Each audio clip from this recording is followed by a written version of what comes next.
Hello, I'm Ethan Molnar, and today we're going to be discussing process dynamics and material balance in a triple tank flow system.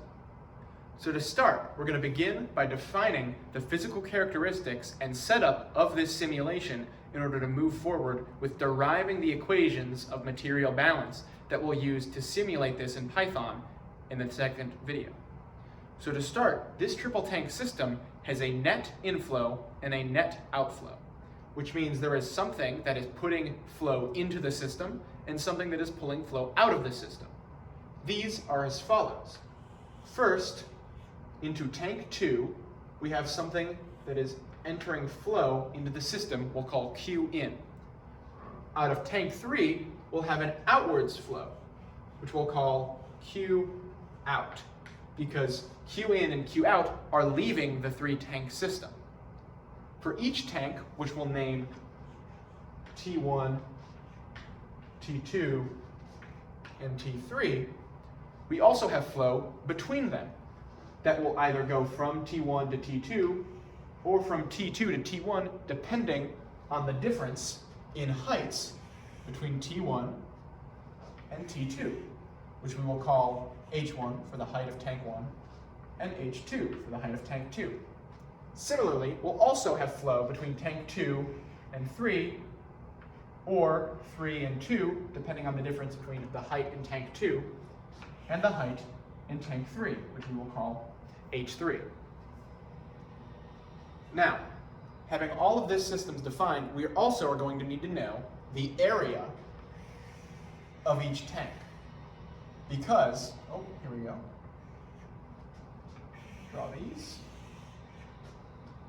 The cross-sectional area of the tank, when multiplied by the height, will give us the volume, or the current volume, of each tank.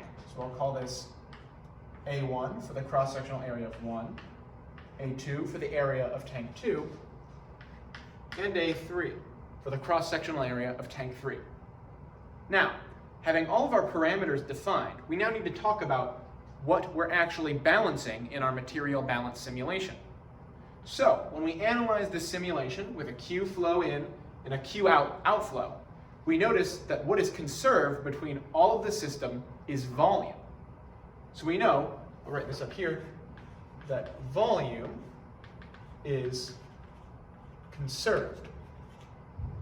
What this means is that the change in volume of this system must be equal to the flow in minus the flow out. And since no volume is being lost in the system, because no reaction is taking place that would affect volume, we know that Q in minus Q out must be the total in and out of the system flow. Now, for what we're interested in is also going to be the height of each of the 3 tanks.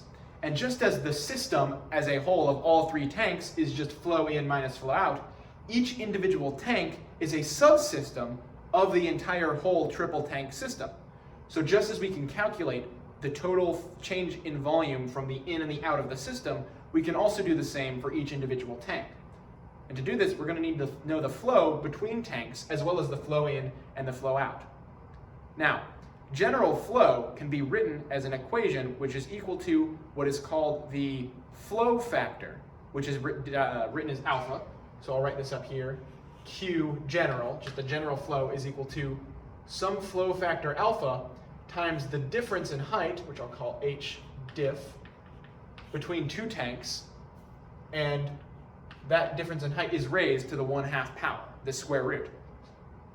So what we're going to do is describe the flows between our tanks and also the flow out and the flow in terms of this general description of flow.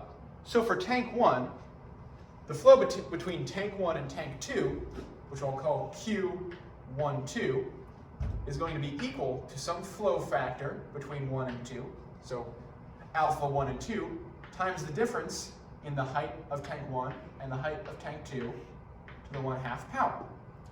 Now we notice that because this flow is connected here, there's going to have to be some way which is positive flow and some way which is negative flow, because otherwise we'd have inconsistencies in our description of our system, and our process dynamics would go totally off the rails. It would make no sense. So what we're going to do is, for this general system, we're going to define right as being positive flow. So I'll say positive flow is to the right, just to make sure we keep that straight in our head. So what does that mean? Well, we know that if the height of tank A is larger than the height of tank 2, the flow is going to go from tank 1 to tank 2, from the higher level to the lower level. And vice versa. If tank 2 is higher than tank 1, we'd have reverse flow, negative flow, from tank 2 to tank 1. So to write this in a more specific way, if the height of tank 1 minus the height of tank 2 is positive, which means the height of 1 is greater than the height of 2, because a bigger number minus a smaller number will be positive, we know the flow will be positive. So the way we can write that is multiplying that by the sign of h1 minus h2, and changing this subtraction to be the absolute value to the power of 1/2. So just to do that, I'm just going to put this in, I'm going to change these parentheses right here into absolute value signs with my finger because it's too tight of a spot to use an eraser in. And here we have our flow described between tank 1 and tank 2. Now, in exactly the same way as we rationalize the flow between tank 1 and tank 2, we can also describe the flow between tank 2 and tank 3.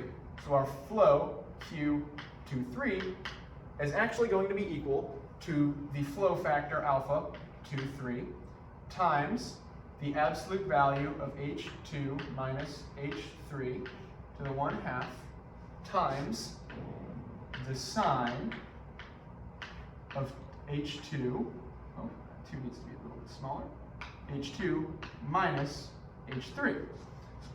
Just the same as flow between 1 and 2 is 2 and 3. Now, for our Q in and our Q out are slightly different cases. So our Q in is going to actually be controlled by what's called a proportional flow controller, which means Q in is going to be multiplied, not multiplied, but is going to be described as some flow factor Kc, which is our proportionality constant that our flow controller will just have preset by us. It'll be a variable that we're able to freely control to tune our flow valve to behave in a way that we would prefer, multiplied by something. Now, before, with these flows, it was the difference between heights of the two tanks.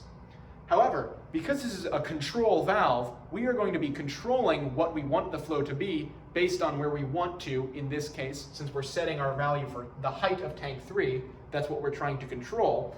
It will be the error between where we are at tank 3 in height and where we want to be.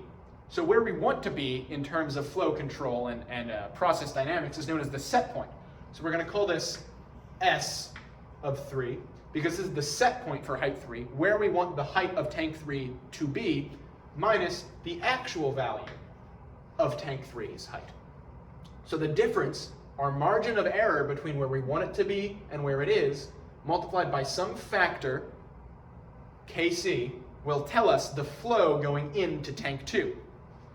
Now, for the flow out, Q out, the flow is going to be dependent on some factor, again, which I'll just call A3, since it's only dependent on 3 and its output hole right here.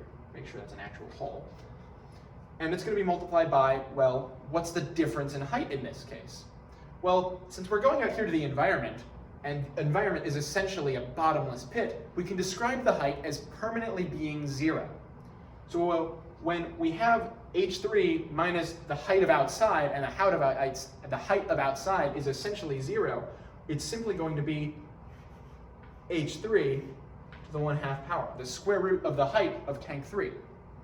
And now, having all of this written, we have fully described the flows in, out, and between the 3-tank system.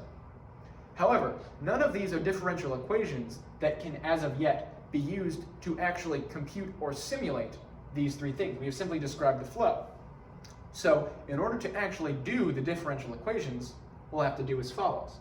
We have to remember that the change in volume is equal to the flow in and flow out of all the systems. So we'll just say flow in minus flow out.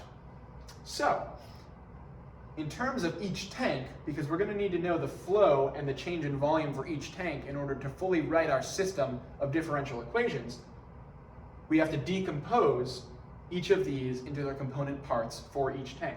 So for tank 1, the change in volume can be rewritten as the cross-sectional area of tank 1, so A1, times the change in height over time. So the change in height, right here, as this goes up and down, that will change our volume because our cross-sectional area of tank 1 is constant. So this is our way of writing our area, our change in area for tank 1. So now we simply have to describe the flow into tank 1. So the flow into tank 1 is simply flow 1 and 2. However, if flow 1 and 2 is positive, that would mean that we're flowing from 1 to 2, because again, we defined flow to the right as positive. So we're actually going to have this as negative Q12, right? Because if our flow is negative, our volume will be negative. And that's what matters. As our flow decreases, this should also decrease. So, solving this for the change in height over time, because that's what we're simulating, dH1 over time is going to be equal to negative cross-sectional area of 1 times Q12. Did you catch my mistake? This differential equation, dH1 over dt, is actually supposed to be equal to the flow, Q12, divided by the cross-sectional area of tank 1, not multiplied. Using the power of editing, I can fix this for the rest of the video, and do know that this mistake was corrected in the following Python video, where the division was used instead of the multiplication. Similarly, we'll do the same thing for tank 2, which is a bit more complicated. Tank 2 has a cross-sectional area of A2 and is multiplied by the change in height of tank 2 over time. And that's going to be equal to, well, the flow coming in minus the flow coming out.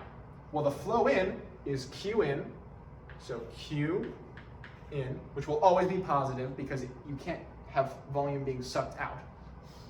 Q in plus Q12, because again, if this is positive, flow is positive, Q12 is positive, we have flow moving from tank 1 to tank 2, which means the volume of tank 2 would be increasing, so that's why it's a positive, minus the flow going out, which is the flow from tank 2 to 3.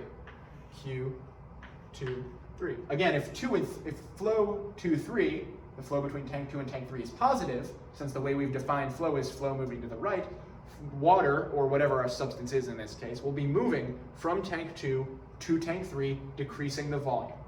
So again, we can rewrite this by just dividing everything by A over 2.